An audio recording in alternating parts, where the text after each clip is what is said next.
दोस्तों, पैसों को सही तरीके से मैनेज करना एक कला है। यह आपकी स्मार्टनेस या इंटेलिजेंस पर डिपेंड नहीं करती, बल्कि पैसों के साथ आपका रिलेशन और बिहेवियर कैसा है इस बात पर निर्भर करती है। आपने ये अक्सर देखा होगा कि लाख गुना जीनियस होने के बाद भी एक आदमी अपना सारा पैसा गवा देता है। वहीं दूसरी ओर एक अनपढ़ आदमी जिसने कभी स्कूल या कॉलेज भी नहीं देखी, वो शहर या देश का सबसे अमीर इंसान बन जाता है। पर ऐसा क्यों होता है? इसका जवाब है मनी के साथ आपका रिलेशन कैसा है उसकी वजह से। इसे फाइनेंस की लैंग्वेज में साइकोलॉजी ऑफ मनी भी कहते हैं। दुनिया के जाने माने ऑथर और फाइनेंशियल इन्वेस्टर मॉर्गन हाउसल ने मनी के साथ रिलेशनशिप पर एक बुक लिखी है जिसका टाइटल है द साइकोलॉजी ऑफ मनी। इस बुक के थ्रू मॉर्गन हाउसल ने ऐसे कई सारे लेसन्स बताए हैं जो रियलिटी में एक रिच पर्सन बनने के लिए बहुत ही जरूरी होते हैं। इन लेसन्स के बारे में जानने के लिए बने रहिए हमारे साथ इस वीडियो के एंड तक। और अगर आप इस चैनल पर नए हैं तो चैनल को सब्सक्राइब करना ना भूलें। तो चलिए शुरू करते हैं। ऑथर मॉर्गन हाउसल सबसे पहले जिस लेसन के बारे में बात करते हैं वो है don't waste your money. Author बताते हैं कि अपने स्ट्रगल के दिनों में वे एक होटल में काम किया करते थे। उस होटल में एक कस्टमर था जो रेगुलरली आया करता था। वो पेशे से एक टेक्नोलॉजी एग्जीक्यूटिव था। उसने अपनी यंग एज में ही बहुत सारा पैसा कमा लिया था, लेकिन दिक्कत ये थी कि मनी के साथ उसका रिलेशन बहुत ही खराब था। वो पैसे की बिल्कुल भी कदर नहीं करता था। वो हर समय अपने पास नोटों के बंडल लेकर घूमता और शराब के नशे में धुत रहता। वो जहां भी जाता हर जगह अपने पैसे और अमीर होने का दिखावा करता रहता। हद तो तब हो गई जब एक दिन उसने अपने दोस्तों को नोटों की गड्डियां पकड़ाई और कहा कि जाओ इन सभी को गोल्ड कॉइन्स में कन्वर्ट करा के लेके आओ। जब उसके दोस्त उन पैसों को गोल्ड कॉइन्स में कन्वर्ट करा कर लेके आए तो उसने डिसाइड किया, चलो अब हम सभी समुद्र के किनारे चलते हैं। और वहां पर पहुंचकर उस व्यक्ति ने एक गेम शुरू कर दिया कि जो इन गोल्ड कॉइन्स को समुद्र में ज्यादा दूर तक फेंक देगा वो आज के इस गेम का विनर माना जाएगा। ऑथर कहते हैं कि जिस भी व्यक्ति का मनी के साथ ऐसा रिलेशन है, फिर चाहे वो दुनिया का सबसे इंटेलिजेंट, स्मार्ट और अमीर व्यक्ति ही क्यों ना हो, एक ना एक दिन वो बैंकरप्ट हो ही जाएगा। दूसरी तरफ ऑथर एक रोनाल्ड जेम्स नाम के व्यक्ति की स्टोरी बताते हैं जो अमेरिका के एक गांव में रहने वाला साधारण सा व्यक्ति था। उसने अपनी लाइफ के 17 इयर्स तक एक स्वीपर और 25 इयर्स तक एक गैस स्टेशन पर मैकेनिक के रूप में काम किया। लेकिन जब 92 इयर्स की उम्र में उस व्यक्ति की मृत्यु हुई तो उसके चर्चे अमेरिकन मीडिया में ही नहीं बल्कि पूरे वर्ल्ड में थे। इसका रीजन ये था कि मरते समय रोनाल्ड जेम्स के पास 58 करोड़ रुपए की संपत्ति थी, जिसमें से 43 करोड़ रुपए की उसने मरने से पहले चैरिटी कर दी थी और बाकी के 15 करोड़ रुपए अपने बच्चों के लिए छोड़ गया था। जब इस केस के बारे में अमेरिकन इंस्टीट्यूशन के द्वारा छानबीन की गई तो पता चला कि रोनाल्ड को फाइनेंस की कोई नॉलेज न होते हुए भी उसने अपना पैसा ब्लू चिप फंड्स में इन्वेस्ट किया था। और इतने समय के बाद पावर ऑफ कंपाउंडिंग की वजह से उसका ये छोटा सा इन्वेस्टमेंट इतने बड़े अमाउंट में कन्वर्ट हो गया। ऑथर कहते हैं कि ये आपके ऊपर डिपेंड करता है कि आप मनी के साथ कैसा रिलेशन रखते हैं, रोनाल्ड जेम्स जैसा या फिर उस टेक्नोलॉजी एग्जीक्यूटिव जैसा जो पैसे की बिल्कुल भी कदर नहीं करता। आपकी इसी साइकोलॉजी से डिसाइड होता है कि आप अमीर बने रहेंगे या नहीं। जरूरी नहीं है कि आपके पास फाइनेंस की सारी टेक्निकल नॉलेज हो तभी आप एक वेल्दी, रिच और सक्सेसफुल पर्सन बन सकते हैं। आप अपने कॉमन सेंस और पैसे के प्रति अपने रवैये को बदलकर भी एक वेल्दी और सक्सेसफुल पर्सन बन सकते हैं। ऑथर मॉर्गन हाउसल जिस दूसरे लेसन के बारे में बात करते हैं वो है नो वन इज क्रेजी। इसे वे एक एग्जाम्पल के थ्रू समझाने की कोशिश करते हैं और कहते हैं कि क्या आपको पता है कि अमेरिका में आज भी ऐसे कई लोग हैं जो बहुत ही कम पैसे कमाते हैं और अपने सारे पैसे लॉटरी खरीदने में खर्च कर देते हैं क्योंकि उनका सपना है कि एक दिन उन्हें अमीर बनना है। अब ये आपको सुनने में बहुत ही अजीब लग सकता है और आप में से कुछ लोग तो ये भी सोच रहे होंगे कि ये कैसे पागल लोग हैं, उस पैसे से अपनी जरूरत की चीजों को न खरीद कर लॉटरी टिकट्स को खरीद रहे हैं और अमीर बनने का ख्वाब देख रहे हैं। लेकिन यदि बात उनके पर्सपेक्टिव की जाए तो इन लॉटरी टिकट्स को खरीदने वाले लोगों का कहना है कि उनकी ईयरली इनकम इतनी लो है कि उसमें वे अपनी डेली यूज की चीजें तक नहीं खरीद पाते। ऐसे में खुद का घर, गाड़ी, अच्छी एजुकेशन, लग्जरीज, ये सब उनकी हैसियत से बहुत आगे की चीज है। इसलिए उन्हें लगता है कि लॉटरी ही उनको जल्द से जल्द अमीर बनाने की आखिरी उम्मीद है। ऑथर कहते हैं कि इस दुनिया में जितने भी लोग हैं, फिर चाहे वो गरीब हो, मिडिल क्लास हो या फिर सबसे अमीर व्यक्ति हो, कोई भी अपने फाइनेंशियल डिसीजन एक्सेल शीट में एनालिसिस करते हुए नहीं लेता। सारे ही लोग अपने डिसीजन उस टाइम की सिचुएशन और इमोशन से प्रभावित होकर लेते हैं। ऐसा जरूर हो सकता है कि उस समय जो डिसीजन आपने लिया हो वो मुझे गलत लगे और जो डिसीजन उस समय मैंने लिया हो वो आपको गलत लगे। लेकिन किसी की भी फाइनेंशियल ग्रोथ एंड सक्सेस इस बात पर डिपेंड करेगी कि हम अपनी सिचुएशन और इमोशंस के ऊपर कंट्रोल रखते हुए अपने पैसे को कितना यूजफुल बना पाए और उसे कितनी हद तक मैनेज कर पाए। ऑथर मॉर्गन हाउसल जिस तीसरे लेसन के बारे में बात करते हैं वो है नेवर इनफ, यानी कि अपनी इच्छाओं को बढ़ाते रहना और कम में ही संतुष्ट न हो जाना बहुत ही अच्छी बात है, लेकिन साथ ही साथ एक लिमिट को डिसाइड करना भी बहुत जरूरी होता है।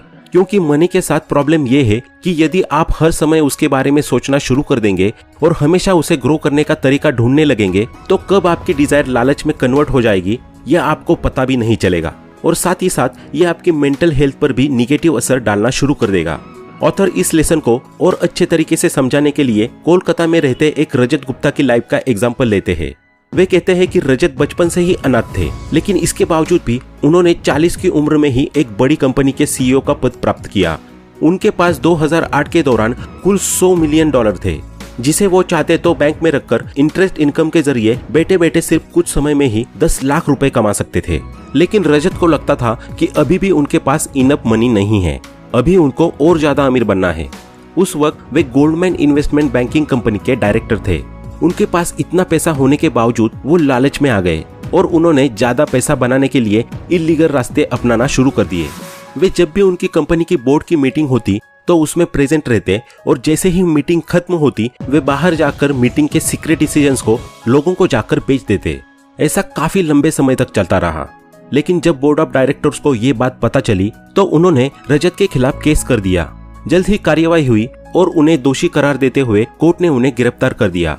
ऑथर रजत के इस एग्जाम्पल से हमें बताने की कोशिश कर रहे हैं कि फाइनेंशियल गोल्स को सेट करना, उनको पाने के लिए मेहनत करना और अंत में उन्हें पा लेना बहुत ही अच्छी बात है, लेकिन अपनी भूख को बढ़ाते जाना और उसे ऐसी लालच में कन्वर्ट कर लेना कि आपको फील ही ना हो कि आपके पास इनफ पैसा है और ज्यादा पैसा बनाने के लिए इलीगल वेज का सहारा लेना आपकी फाइनेंशियल लाइफ के साथ साथ आपकी सोशल लाइफ को भी बर्बाद कर देगा। ऐसा कई लोगों के साथ हुआ है, फिर चाहे वो रजत गुप्ता हो या फिर स्कैम 1992 में हर्षद मेहता। इसलिए जल्द से जल्द ये डिसाइड कर लेना बहुत ही जरूरी है कि कितना पैसा आपके लिए इनफ है, कितने पैसे में आपको संतुष्टि मिल सकती है और साथ ही साथ एक बेहतर लाइफस्टाइल भी। चौथा लेसन है द कंपाउंडिंग ऑफ मनी। दोस्तों, हमने ऑलरेडी कंपाउंडिंग के ऊपर डिटेल में वीडियो बनाई हुई है, जिसकी लिंक आपको डिस्क्रिप्शन में मिल जाएगी, आप उसे भी देख सकते हैं। तो चलिए आगे देखते हैं।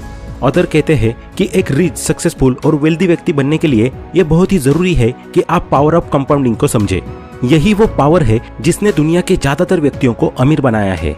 इसका सबसे अच्छा एग्जाम्पल है दुनिया के जाने माने इन्वेस्टर वॉरेन बफेट। वे एकमात्र ऐसे व्यक्ति है जो कंपाउंडिंग के मैजिक और पावर को बहुत छोटी सी उम्र में ही समझ गए थे। यही कारण है कि जिस उम्र में बाकी बच्चों को पैसे की समझ तक नहीं होती, उस उम्र में वॉरेन ने इन्वेस्ट करना शुरू कर दिया था।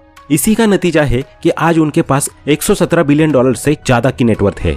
ये बहुत ही जरूरी है कि आप भी इस मैजिक को जल्द से जल्द समझने की कोशिश करें और अपने इन्वेस्टमेंट करने के तरीके में कंसिस्टेंसी लेकर आए, ताकि जल्द से जल्द आप रिटायरमेंट लेकर फाइनेंशियली फ्री हो जाए और अपनी लाइफ को अच्छे और बेहतर तरीके से एंजॉय कर पाए। कंपाउंडिंग अपने अंदर इतनी ताकत रखता है कि आपके छोटे से छोटे इन्वेस्टमेंट से भी वो आपको एक दिन दुनिया के सबसे अमीर व्यक्तियों में से एक बना सकता है।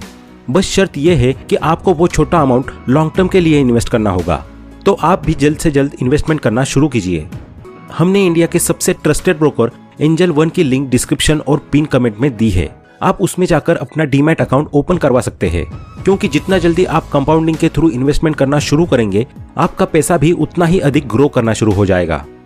पांचवा और आखिरी लेसन है getting rich versus staying rich. Author कहते हैं कि मॉडर्न टाइम में ऐसे कई तरीके हैं जिससे दुनिया का कोई भी व्यक्ति अमीर बन सकता है, लेकिन प्रॉब्लम अमीर बनने में नहीं है, अमीर बने रहने में है। अमीर बनना तो बहुत आसान है, लेकिन अमीर बने रहना बहुत ही मुश्किल। हमेशा के लिए अमीर बने रहना एक कला है जो हर व्यक्ति नहीं समझ पाता। अक्सर ज्यादातर लोग पैसे आने के बाद से ही फिजूल खर्च करना शुरू कर देते हैं।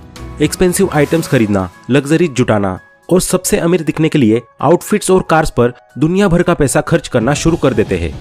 वे अमीर दिखने की कोशिश में अपनी लाइफस्टाइल को जितना हो सकता है उतना खर्चीला बना लेते हैं, जबकि जो असली में अमीर व्यक्ति होते हैं वे अपनी लाइफस्टाइल को बड़े ही सरल और सिंपल तरीके से व्यतीत करते हैं। वे रिच दिखने में नहीं बल्कि रियलिटी में रिच होने में विश्वास रखते हैं। यही कारण है कि अमीर तो बहुत से लोग बनते हैं, लेकिन बहुत कम लोग होते हैं जो आजीवन अमीर बने रह पाते हैं। इसके लिए जरूरी होता है डिसिप्लिन बनाए रखना और मनी को लेकर अपनी साइकोलॉजी में बदलाव करना। मनी को लेकर अगर आपकी साइकोलॉजी ये है कि पैसा तो होता ही है खर्च करने के लिए, तो आप ज्यादा टाइम तक अमीर नहीं रह पाएंगे। इसलिए बहुत जरूरी है कि पैसे के प्रति अपने रवैये को बदले, मनी के साथ अपने रिलेशन को बेहतर करे और खर्च करने से पहले पैसे को सेव करना सीखे। किसी भी सिचुएशन में सर्वाइवल के लिए आपके पास सेविंग्स का होना जरूरी है, फिर चाहे आप कितने ही गरीब हो या कितने ही अमीर। इमरजेंसी के टाइम पर सेविंग्स ही है जो आपको हेल्प करेगी। लो से लो इनकम और हाई से हाई इनकम वाले व्यक्ति के पास एक सेविंग्स ही होती है जो उसे अमीर बनाने और हमेशा अमीर बनाए रखने में मदद करती है। इसलिए हमेशा उन्हीं चीजों पर खर्च करें जिनकी आपको बहुत ज्यादा जरूरत हो और फालतू के सभी प्रकार के खर्चों से दूर ही रहे तो अच्छा है। जरूरी नहीं है कि आप अमीर है तो आपको मार्केट का हर ट्रेंड फॉलो करना ही है। इसका सबसे अच्छा एग्जाम्पल है खुद वॉरेन बफेट। जहां आज के जमाने में हर व्यक्ति को लग रहा है कि उसके पास आईफोन है तो वो अमीर व्यक्ति है और लोगों में होड़ लगी हुई है महंगे से महंगा फोन खरीदने की, वहीं दूसरी ओर वॉरेन बफेट है जो आज भी इतना पैसा होने के बावजूद भी एक सिंपल सैमसंग का पुराना कीपैड वाला फोन यूज कर रहे हैं, क्योंकि उनका मानना है कि उन्हें आईफोन की कोई जरूरत ही महसूस नहीं होती, तो वे क्यों उसे खरीदे और यूज करें।